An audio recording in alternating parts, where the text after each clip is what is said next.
ಆಗಿದೆ ಅನ್ನುವಂಥದ್ದು. ಈಗ ಅಜ್ಜರೇ ನೀವು ಬೆಳೆ ವಿಮೆ ಕಟ್ಟಿದ್ರಿ, ಈಗ ಎಷ್ಟೆಷ್ಟು ಹಣ ಬಂದೈತಿ? ಈ ಬರೀ 64 ರೂಪಾಯಿ ಬಂದವ್ ನೋಡ್ರಿ.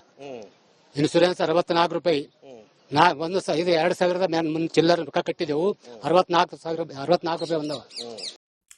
ನೋಡಿದ್ರಲ್ಲ ಸ್ನೇಹಿತರೆ, ಕೇಳಿದ್ರೆ ನಗು ಬರುತ್ತೆ, ಆದ್ರೆ ರೈತರ ಪರಿಸ್ಥಿತಿ ನೋಡಿದ್ರೆ ಅಳು ಬರುತ್ತೆ.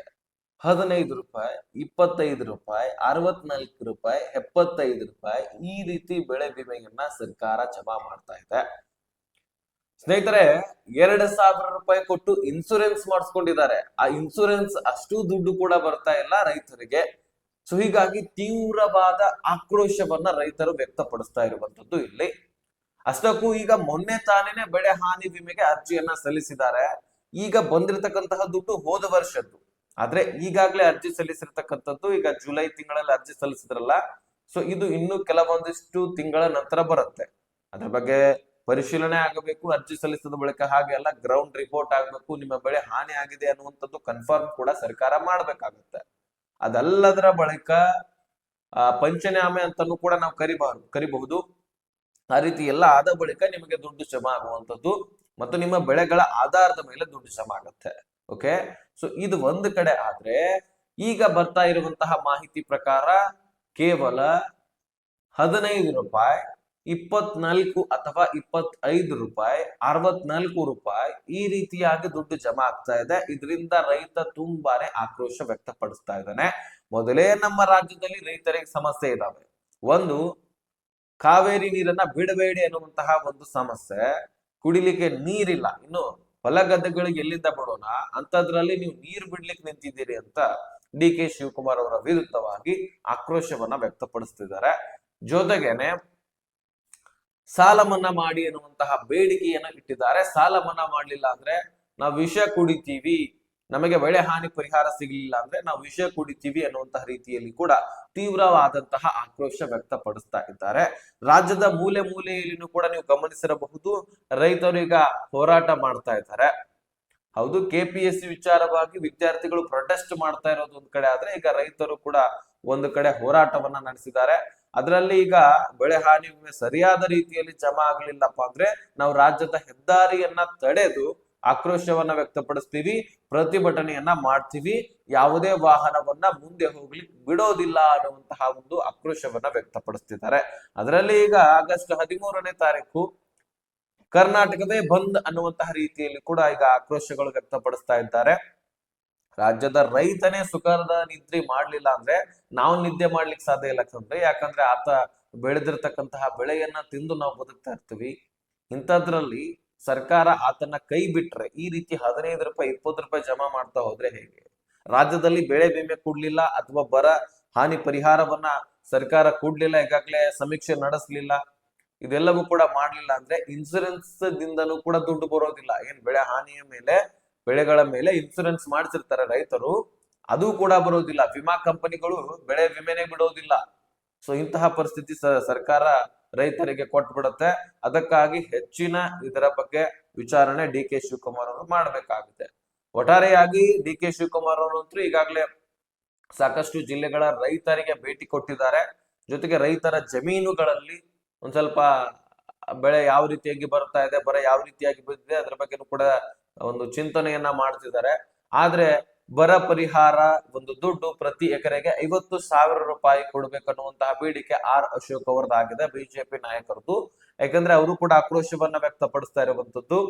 ರಾಜ್ಯ ಸರ್ಕಾರ ಏನ್ ಮಾಡ್ತಾ ಇದೆ, 2 ತಿಂಗಳಾಯ್ತು ಬರ ಬಿದ್ದು, ಇನ್ನೂ ಕೂಡ ರೈತರಿಗೆ ಅದರ ಹಾನಿಯ ಪರಿಹಾರ ಸಿಕ್ಕಿಲ್ಲ, ಅದರ ಬಗ್ಗೆ ಸಮೀಕ್ಷೆ ಕೂಡ ಆಗಿಲ್ಲ, ಅದನ್ನ ಘೋಷಣೆಯೂ ಕೂಡ ಮಾಡಿಲ್ಲ. ಅಂದ್ರೆ ನಾವು ಬರ ಪರಿಹಾರ ಕೊಡ್ತೀವಿ, ಇಂತಿಷ್ಟು ಸಾಲ ಮನ್ನಾವನ್ನ ಮಾಡ್ತೀವಿ ಅನ್ನುವಂತ ಹೇಳಿಕೆಗಳನ್ನು ಕೂಡ ಕೊಟ್ಟಿಲ್ಲ ಅಂತ ಆಕ್ರೋಶವನ್ನ ವ್ಯಕ್ತಪಡಿಸ್ತಾ ಇದ್ರು.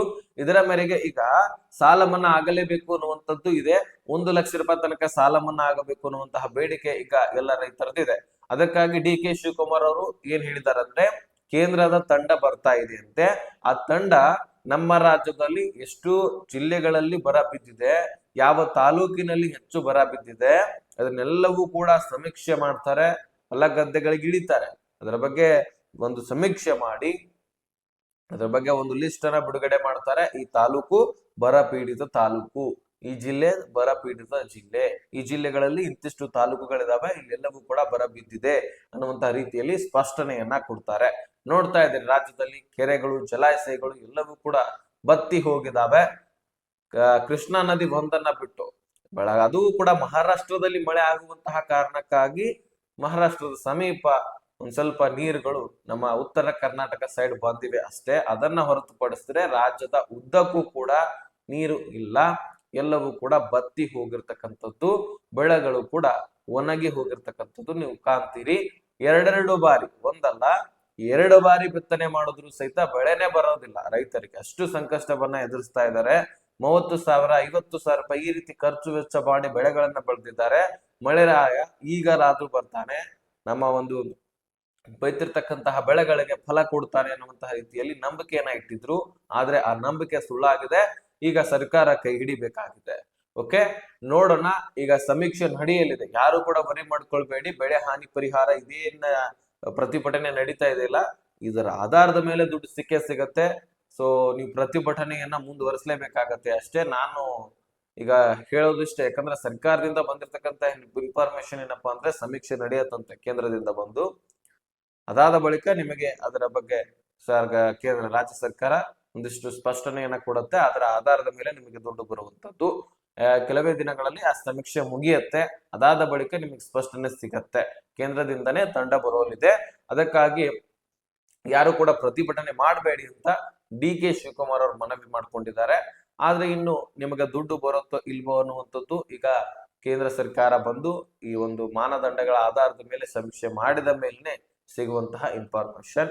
ಓಕೆ, ಇದಿಷ್ಟು ಇನ್ಫಾರ್ಮೇಶನ್ ಆಗಿತ್ತು. ನೀವು ತಲೆ ಕೆಡಿಸ್ಕೊಳ್ಬೇಡಿ. ಆದಷ್ಟು ಈಗ ಪ್ರತಿಭಟನೆಯ ಆಧಾರದ ಮೇಲೆ ಸರ್ಕಾರ ದುಡ್ಡು ರಿಲೀಸ್ ಮಾಡ್ಬೇಕಾಗಿತ್ತು. ಅದರಲ್ಲಿ ಗ್ಯಾರಂಟಿ ಯೋಜನೆಗಳು ಅದು ಇದು ಇದೆಲ್ಲವೂ ಕೂಡ ಇದೆ. ಇದಕ್ಕಾಗಿ ಸರ್ಕಾರ ಒಂದ್ ಸ್ವಲ್ಪ ಹಿಂದೇಟ್ ಹಾಕಬಹುದು, ದುಡ್ಡು ಅಡ್ಜಸ್ಟ್ ಆಗ್ಬೇಕಲ್ವಾ. ಏನಾದ್ರೂ ಮಾಡತ್ತೆ ಸರ್ಕಾರ, ಕಾಯ್ದು ನೋಡೋಣ. DK ಶಿವಕುಮಾರ್ ಅವರು ರೈತರಿಗೆ ಒಂದು ಬೆಳೆ ಹಾನಿ ಪರಿಹಾರ ಅಂತೂ ಈಗ ಅರ್ಜಿ ಸಲ್ಲಿಸ್ಲಿಕ್ಕೆ ಅವಕಾಶ ಮಾಡಿಕೊಟ್ಟಿದ್ದಾರೆ. ಅದರ ದುಡ್ಡು ಕೊಡಬೇಕಾಗಿದೆ. ಮತ್ತು 15 ರೂಪಾಯಿ 20 ರೂಪಾಯಿ 60 ರೂಪಾಯಿ ಏನ್ ಜಮಾ ಆಗಿದೆ ಅದನ್ನು ಕೂಡ ಕ್ಲಿಯರ್ ಮಾಡಲೇಬೇಕು ಅನ್ನುವಂತಹ ಆಗ್ರಹವನ್ನ ಈಗ ರೈತರಿಟ್ಟಿದ್ದಾರೆ. ಅದಕ್ಕಾಗಿ ಅದನ್ನು ಕೂಡ ಕೊಡುವಂತಹ ಹಂತಕ್ಕೆ ಬಂದಿದ್ದಾರೆ. ಜೊತೆಗೆ 1 ಲಕ್ಷ ರೂಪಾಯಿ ತನಕ ಸಾಲ ಮನ್ನಾ ಆಗುವಂತಹ ಸಾಧ್ಯತೆಗಳು ಕೂಡ ಇದ್ದಾವೆ.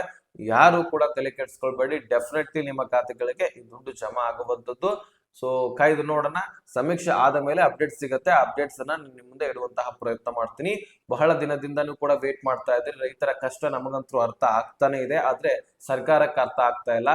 ಈ ಒಂದು ಕೆಲಸ ಮಾಡ್ತಾ ಇದೆ, ಸಮೀಕ್ಷೆ ಮಾಡ್ತಾ ಇದೆ, ಮಾನದಂಡಗಳ ಆಧಾರದ ಮೇಲೆ ಕೇಂದ್ರ ಸರ್ಕಾರ ಬರ್ತಾ ಇದೆ, ಎಲ್ಲವೂ ಇನ್ಫಾರ್ಮೇಶನ್ ಕೊಡ್ತಿದ್ದಾರೆ. ಆದ್ರೆ ಈ ಕೆಲಸ ಸ್ಪೀಡ್ ಯಾಕೆ ಆಗ್ತಾ ಇಲ್ಲ? ಬೇಗ ಬೇಗ ಮಾಡಿ ಅವರ ಪರಿಹಾರವನ್ನ ಅವ್ರು ಕೊಟ್ರೆ ಅವರ ಪಾಡಿಗೆ ಅವ್ರ ಜೀವನವನ್ನ ನೋಡ್ಕೊಳ್ತಾರೆ. ಮಳೆ ಇಲ್ಲದ ಕಾರಣಕ್ಕಾಗಿ ಸರ್ಕಾರಕ್ಕೆ ಅವ್ರು ಬೇಡಿರ್ತಕ್ಕಂಥದ್ದು, ಇಲ್ಲ ಅಂದ್ರೆ ಅವರ ಜೀವನವನ್ನ ಅವ್ರು ನಡೆಸ್ಕೊಂತ ಹೋಗ್ತಾ ಇದ್ರು. ಇಂತಹ ಪರಿಸ್ಥಿತಿ ಎದುರಾಗ್ತಾ ಇರ್ಲಿಲ್ಲ. ಮಳೆ ಬಂದಿದ್ದೆ ಆದ್ರೆ ಈ ರೀತಿ ಸರ್ಕಾರ, ಈ ರೀತಿ ರಾಜ್ಯದಲ್ಲಿ ರೈತರು ಪ್ರತಿಭಟನೆ ಮಾಡುವಂತಹ ಅವಶ್ಯಕತೆನೇ ಇರ್ತಿರ್ಲಿಲ್ಲ. ಮಳೆ ಬಂದಿಲ್ಲ ಅಂತ ಹೇಳ್ಬಿಟ್ಟು ಸರ್ಕಾರಕ್ಕೆ ಕೇಳ್ತಾ ಇದ್ದಾರೆ ಹೊರತು ಸುಮ್ನೆ ನಮಗ್ ದುಡ್ಡು ಕೊಡಿ, ನಮಗೂ ಕೂಡ ನೀವು ಸಹಾಯ ಮಾಡಿ, ನಮಗೂ ಕೂಡ ನಮ್ಮ ಬೆಳೆ ಹಾನಿ ಪರಿಹಾರ ಬೇಕು, ಸಾಲ ಮನ್ನಾ ಬೇಕು ಅಂತ ಸುಮ್ನೆ ಕೇಳ್ತಾ ಇಲ್ಲ. ಅದಕ್ಕೊಂದು ಹಿಂದೆ ಆಧಾರವಿದೆ, ಅದಕ್ಕಾಗಿ ಕೇಳ್ತಾ ಇರೋದು. ಓಕೆ, ನಮ್ಮ ಮನವಿ ಕೂಡ ಸರ್ಕಾರಕ್ಕೆ ಇಷ್ಟೇ, ಆದಷ್ಟು ಬೇಗ ರೈತರ ಕಷ್ಟವನ್ನ ನೋಡ್ಕೊಳ್ಬೇಕು, ಆದಷ್ಟು ಅವ್ರಿಗೆ ಏನ್ ಪರಿಹಾರ ಕೊಡಬೇಕು ಅವ್ರಿಗೆ ಒದಗಿಸಿ ಕೊಡಬೇಕು ಅನ್ನುವಂಥದ್ದು. ಸದ್ಯಕ್ಕೆ ಸ್ನೇಹಿತರೆ ಇದಿಷ್ಟು ಇನ್ಫಾರ್ಮೇಶನ್ ಆಗಿತ್ತು. ಕೆಲವೇ ದಿನಗಳಲ್ಲಿ ಅಪ್ಡೇಟ್ ಸಿಕ್ಕ ತಕ್ಷಣ ನಾನು ಮತ್ತೊಂದು ವಿಡಿಯೋದಲ್ಲಿ ಬರ್ತೀನಿ. ಈ ಏನ್ ಪರಿಶೀಲನೆ ಆಗಿರುತ್ತಲ್ವಾ, ಯಾವ್ಯಾವ ಜಿಲ್ಲೆಗಳು ಎಲ್ಲವನ್ನು ಕೂಡ ನಿಮಗೆ ಬಿಡಿಸಿ ಹೇಳುವಂತಹ ಪ್ರಯತ್ನ ಮಾಡ್ತೀನಿ. ಓಕೆ, ಸಬ್ಸ್ಕ್ರೈಬ್ ಮಾಡ್ಕೊಳ್ಳಿ, ನೋಟಿಫಿಕೇಶನ್ ಅವೆಲ್ಲ ಸೆಟ್ ಮಾಡ್ಕೊಳ್ಳಿ.